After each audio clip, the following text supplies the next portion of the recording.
by starting with two critical points. The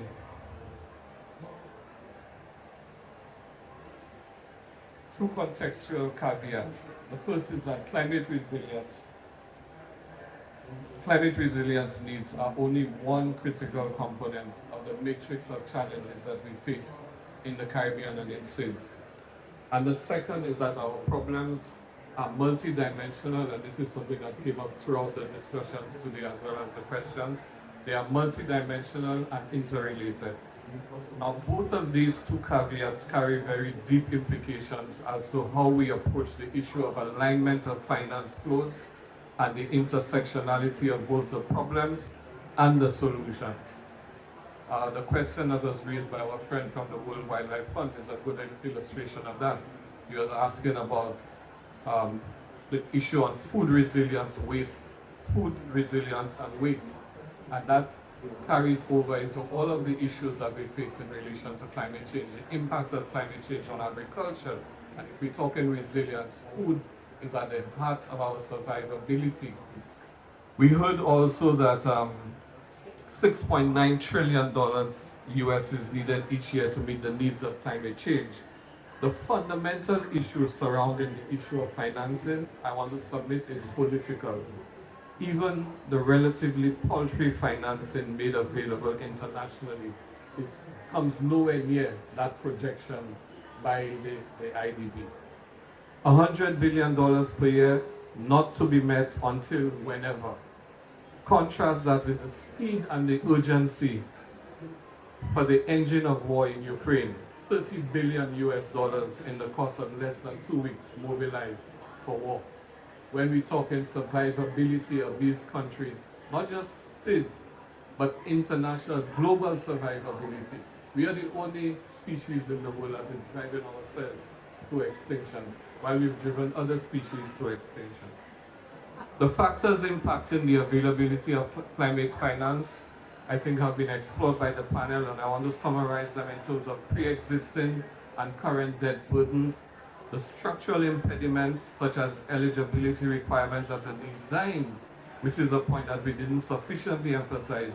These eligibility requirements increasingly clear that they are designed to maintain the systems of inequity, and we need to reject the indifference and the insensitivity of developed countries in that regard. And then there are bureaucratic hurdles resulting in lengthy and intolerable delays in the disbursement of funds. The solutions have all been ventilated. The Bridgetown Accord agenda adoption is an innovative idea coming from the region that provides a very clear pathway to increase financing. Second is the redesign of the architecture of international financing, as our colleagues from CDB have called for, to assure quick and effective flow of capital, which was described by Solomon of CDB as callable capital. We are not coming to this table, let's be clear, colleagues, with a begging bowl, but with concrete and tangible solutions and proposals that are designed to change the structural relations. In this, the recognition of our own responsibilities to ourselves to remove internal hurdles and impediments to efficient, well-planned utilization of these resources is imperative. This recognition should be our own precondition for our right to access to these resources. Someone spoke earlier about the right to access. Well, let's clear ourselves of all sin first and be sure that we have done our homework, so we insist on that right to access. Minister Gums raised the issue of acceptance of the multidimensional tool internationally, and that too is a political imperative, first of all of the Caribbean, of OECS, of SIDS. But it is a tool, let's be clear, that is a global innovation. If you think of the matrix that has been developed by CDB, no one has come anywhere near to a formula that can address not just the needs of SIDS, but be applied to every country, large or small, to give them the breathing space that they require to achieve resilience in the face of concurrent disasters. Then there is our climate change efforts must change, and that's part of taking responsibility for ourselves, our efforts must change the DNA of the sectors in which they are being implemented. In other words, we need to implement a paradigm shift to a new economy that is greener, bluer, circular, inclusive, that marries nature-based solutions with the best of human ingenuity and technology. And that is what our colleague from EIB, Edward, referred to as designing for the future. But this designing for the future also means addressing the urgent deficiencies of now. Recall the images of the devastating floods across the region, the devastation of lives and livelihoods of thousands, both rich and poor. Minister Beckers of Trinidad and Tobago spoke of closing the gap between where we are and where we need to be. And that is the urgency of now in this scenario. Our colleague Janine from AOC spoke of it as transitions from the systems of production that got us to this mess to become sustainable. Climate resilience is not only about national systems and physical infrastructure, but it is also about institutional strengthening, community and family resilience. Such an approach requires action not by governments acting alone, but as we have heard, by a whole of society approach. Governments, private sector, civil society, using models that work as cautioned by our colleague from EIB, Edward, and the importance of local knowledge, as the lady from Antigua spoke to.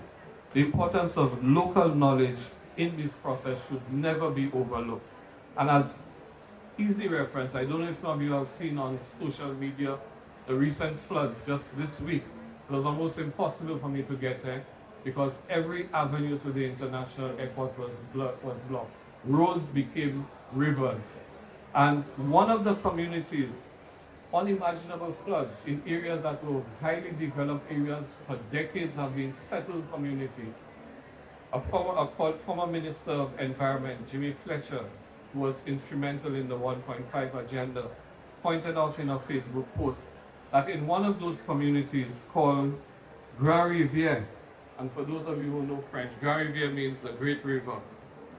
But for almost a century, we've known this community as this area as Grand Rivière. The entire community became a river plain. Cars being washed down like logs down the road in a river. And that is because historical amnesia. We never knew the origin of Grand Rivière. The Great River was a great river, and nature returns to its course in times of disaster. So the importance of that local knowledge cannot be overstretched. We want to thank you for the panel for its work, and I think this has not been, we hope, just another academic exercise. COP is known to be a nice talk shop.